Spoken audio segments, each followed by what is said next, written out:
ప్రపంచ కార్మికులారా ప్రపంచ కార్మికులారా ఏకం కాండి. ప్రపంచ కార్మికులారా ఏకం కాండి. ప్రపంచ కార్మికులారా ఏకం కాండి. వర్ధిల్లాలి. మన వీరులకే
కార్మికులపై కాల్పులు జరపడంతో ఆ కాల్పులలో మరణించినటువంటి కార్మికులు మా జెండా ఇది, ఈ జెండా ప్రపంచవ్యాప్తంగా ఉన్నటువంటి కార్మికులకు అందించాలని చెప్పేసి ఆనాడు పోరాట స్ఫూర్తితో మేడే ఉత్సవాన్ని మనం ఈరోజు జరుపుకుంటున్నాం. మేడే ఉత్సవాన్ని ఇవాళ జరుపుకోవడం అంటే ఏదో పండుగ కాదు, ఇది ప్రపంచంలో ఉన్నటువంటి కార్మికుల హక్కుల సాధన కోసం జరుగుతున్నటువంటి పోరాటం. ఇవాళ దేశంలో మనం దేశం ఉన్నటువంటి భారతదేశానికి స్వతంత్రం వచ్చి 80 సంవత్సరాలు అవుతున్నా నేడు భారతదేశంలో ఉన్నటువంటి కార్మిక హక్కులు ఇవాళ కాలరాబడుతున్నటువంటి పరిస్థితి ఉన్నది. గత 10 సంవత్సరాల కాలంలో మోడీ ప్రభుత్వం అధికారంలోకి వచ్చిన తర్వాత కార్మికులు ఉన్నటువంటి హక్కులన్నింటినీ కాలరాస్తున్నటువంటి పరిస్థితి. ఇవాళ దేశంలో కార్మికులు 8 గంటల పనిదినం నాడు సాధిస్తే ఈ రోజు మోడీ ప్రభుత్వం 12 గంటల పనిదినాన్ని కొనసాగించాలని చెప్పేసి మాట్లాడుతున్నారు. ఆనాడు కార్మికులకు రాత్రి పగలు తెలవకుండా పనిచేసి నేడు మోడీ ప్రభుత్వం కూడా రాత్రి పగలు తెలవకుండా కుటుంబంతో సంబంధం లేకుండా ఇవాళ పని చేయాలని చెప్పేసి కార్మికుల పైన పరిభారాన్ని రుద్దడం కోసం ఇవాళ ప్రభుత్వాలు కొనసాగిస్తున్నాయి. మరి పరిభారం పెరుగుతున్నా కనీస వేతన ప్రకారంగా కార్మికుల యొక్క జీతాలు ఉన్నాయంటే కూడా ఇవాళ సుప్రీంకోర్టు ఇవాళ తీర్పునిచ్చింది. కనీస వేతనాల చట్టం 26,000 రూపాయలు కార్మికులకు ఇవ్వాలని చెప్పేసి. కానీ ఇవాళ కార్మికులకు 15,000 నుండి 11,000 నుండి 15,000 వరకే జీతాలు, 20,000 వరకే జీతాలు ఇస్తున్నటువంటి పరిస్థితి మన దేశంలో కొనసాగుతుంది.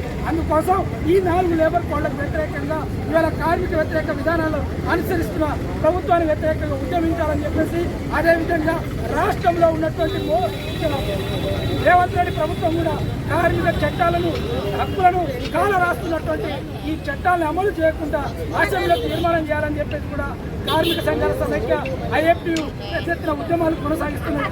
నేడు కార్మికుల యొక్క హక్కులను కాపాడుకోవాల్సినటువంటి అవసరం ఉన్నది.